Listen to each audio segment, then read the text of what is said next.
అనంతపురం జిల్లాలో వైసీపీకి పారిశుద్ధ కార్మికుల సెగ తగిలింది. వైసీపీ సామాజిక సాధికార బస్సు యాత్రలో భాగంగా నేతలను అధికారులను గట్టిగా నిలదీశారు కార్మికులు. యాత్ర జరిగే ఓల్డ్ టౌన్ ప్రాంతంలో ప్రత్యామ్నాయ సిబ్బందితో పనులు చేయిస్తూ ఉండగా అడ్డుకున్న కార్మికులు జగన్ పాలనపై ఫైర్ అయ్యారు.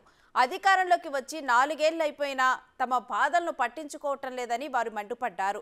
అక్కడ అధికారులతో వాగ్వాదానికి దిగారు. తమ న్యాయమైన డిమాండ్లు నెరవేర్చే వరకు కూడా పోరాటాన్ని ఆపేది లేదని హెచ్చరించారు.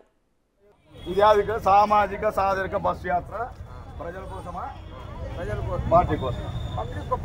ప్రజల కోసమే కదా. నేను అడుగుతాను, అవన్నీ వద్దన్నా, ప్రజల కోసమే కదా. ఆ ప్రజలు బాగుండాలంటే పని ఒకటి చేయాలా, పారిశుద్ధ కార్మికులు చేయాలి, అంతే కదా. మరి పారిశుద్ధ కార్మికులు ఏమడుగుతున్నారు? పారిశుద్ధ కార్మికులు ఏమడుగుతున్నారు? అన్న ఆయన పెద్ద ఆయన ఈ రోజు కూడా స్వచ్ఛందంగా బయట పట్టుకొని చెప్తారు. కీర్తి చేసులో వైఎస్ రాజశేఖర రెడ్డి గారు పుణ్యమాని తీరందరూ ధైర్యం తమ్ముడు చేసుకుని చెప్తారు.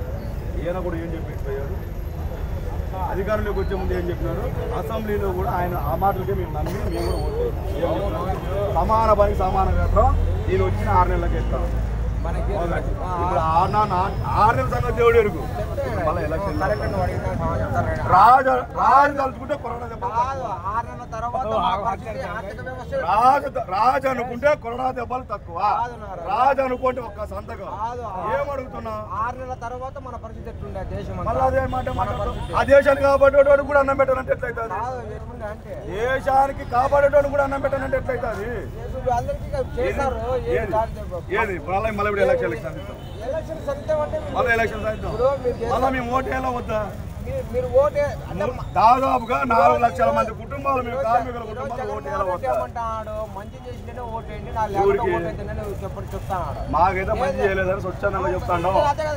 పారిశుద్ధ కార్మికులు కనీసం మున్సిపల్ ఆఫీస్ లో ఒక పర్రకీడు, ఒక కంపీడు, ఒక ఏదో సౌకర్యం పనిముట్లు కూడా ఇవ్వకుండా మేమే అంటే పనిముట్ల కోసమే పోరాడాలా? జీతం వచ్చేటోళ్ళు ఎవరు? ఏది బహిరంగ చర్చలు పెట్టు, బహిరంగ చర్చలు పెట్టి 50 మంది కార్పొరేటర్లు, ఒక్క నిమిషం ఉండు, 50 మంది కార్పొరేటర్లు, 2 డిప్యూటీ మేయర్లు, ఒక మేయర్ బహిరంగ చర్చలు పెట్టి అధికారం పెట్టి పెట్టు, చర్చలు పెట్టు. ఇప్పుడు కూడా కేవలం శాసనసభ్యులు ఆ ఎమ్మెల్యే సార్ మగం చూసే కేవలం మేము కూడా ఏం పట్టించుకోలేకపోతాం. మేము ఒక్కసారి కార్మికులందరూ గొంతు తిప్పితే మున్సిపల్ ఆఫీసర్ నిలబడదు. ఎన్నిసార్లు అదే కౌన్సిల్ మీటింగ్ లో ఎన్నిసార్లు డైరెక్ట్ డిప్యూటీ మేయర్ అడిగింది, పోవటం విజయభాస్కర్ రెడ్డి అని అడిగినాడు. పనిముట్లలో 1 కోటి లక్షలు ఏమి బయటపడినాయా? అత్తగా వచ్చిన 6 నెలలకో, దొంగలు పట్టిన 6 నెలలకో పని చేస్తారు యంత్రాంగం అంటే కాదు కదా. అదే కదా అంటుండేది. మీరు బస్సు యాత్ర కాకపోతే ట్రైన్ యాత్ర పెట్టుకుని మేము అడ్డు వచ్చేటోళ్ళం కదా. మేము కూడా సంపూర్ణ మద్దతు ఇస్తాం.